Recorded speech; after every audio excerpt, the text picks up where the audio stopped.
legend Eddie Zondi. Station manager Martin Vilakazi says the DJ died on Monday after complaining of chest pains.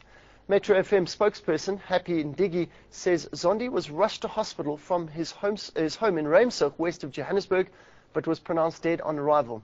The 47-year-old Zondi had been an institution at Metro FM. He hosted the hugely popular The Romantic Repertoire show on Sundays from 3 o'clock till 6 o'clock, which featured R&B classics. Born in Soweto, Zondi caught the radio bug in Durban, where he met then Radio Zulu legend Cyril Mqunu, known to his devoted listeners as Kansas City. After the introduction to radio, he then moved back to Johannesburg to study speech and drama. He later landed a job at Metro FM as a weekend field reporter. He rose through the ranks to host prominent shows on the station.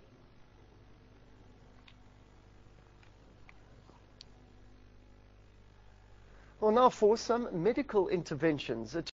You can order online a medical screening test to detect common sexually transmitted diseases such as gonorrhea and chlamydia. You can order the test on your phone and have the test delivered to your door.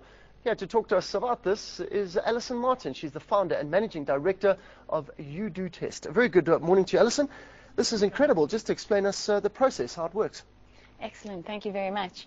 UDoTest is completely new to South Africa and Africa for that matter. And what we're doing is we're providing discreet home medical tests to everybody. And how easy it is literally for somebody to go onto our website. That's UDoTest.com, UDoTest.com. Order one of our 2 tests there, and most specifically the one today is STD test. And what we're trying to solve is individuals being more open about getting screened, being more educated, not being ashamed or embarrassed for any reason. So the test is then delivered to your home or your workplace in unmarked packaging. You then are able to do the test yourself easily from home. We collect it, and from there it's taken to accredited laboratories as well as to our doctors. You're given free counseling support, free education on the infections themselves. We're really trying to cushion you throughout the entire process. Without getting into too much detail, is it an easy test to take? What do you actually have to do? Definitely. So is it a urine sample or? Yes, the STD test, there's really no intelligence in the test itself, but it's what we're doing in the lab that is extremely intelligent. We've advanced into molecular testing, and it's basically a very accurate way of screening for those infections. And how long does it take to get those results back? It'll take about 5 working days to get feedback from our doctors or from your doctor via our website. As you say, you're trying to break down that stigma or the embarrassment of going and getting a test done.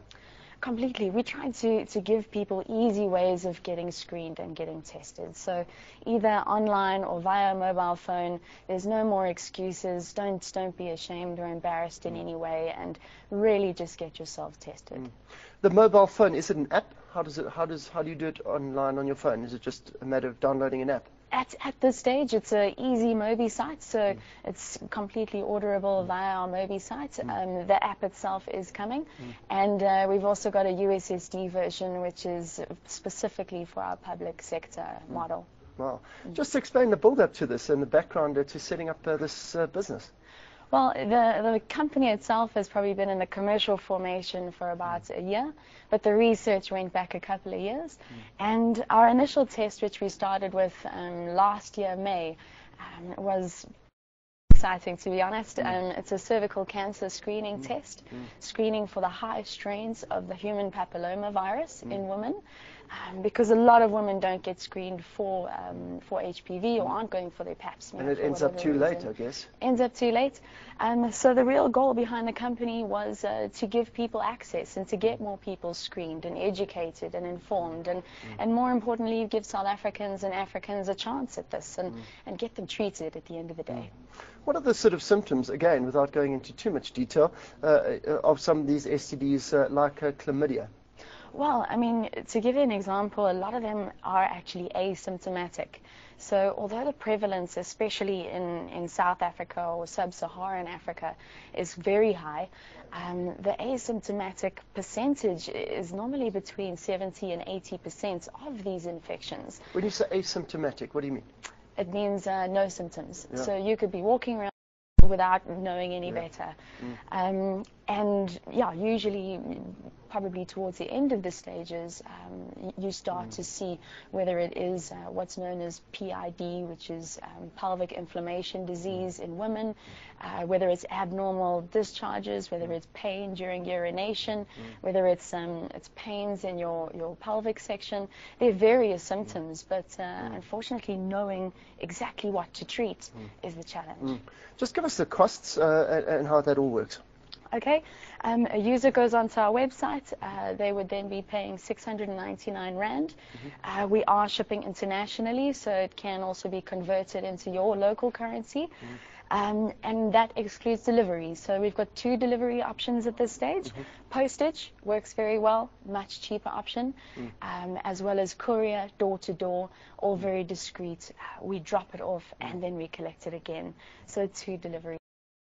Fantastic. Well, I appreciate your time. It's a fantastic initiative. I'm chatting to Alison Martin. She's the founder and MD of UDoTest. That's U, as in the letter U, UDoTest. Go and check out their websites. It's an important initiative here. You can have some STD tests as well as that cervical cancer test, pap smear. You don't have to go to a doctor anymore. That's an incredible initiative. Alison, appreciate your time today. Thanks very much. Thank you so much. Well, we will continue to cover stories around the country as well as from the African continent, which is where our next story comes from, as Kenya is reeling from a deadly terror attack that left 48 people dead. Al-Shabaab militants from Somalia stormed the Kenyan coastal town of Mpeketoni and launched a major assault on a police station, hotels and government officials. Some of those killed in Sunday night's attack have been watching the World Cup games in local bars. Residents of Mpeketoni, a small Kenyan town 20 kilometers southwest of the tourist center of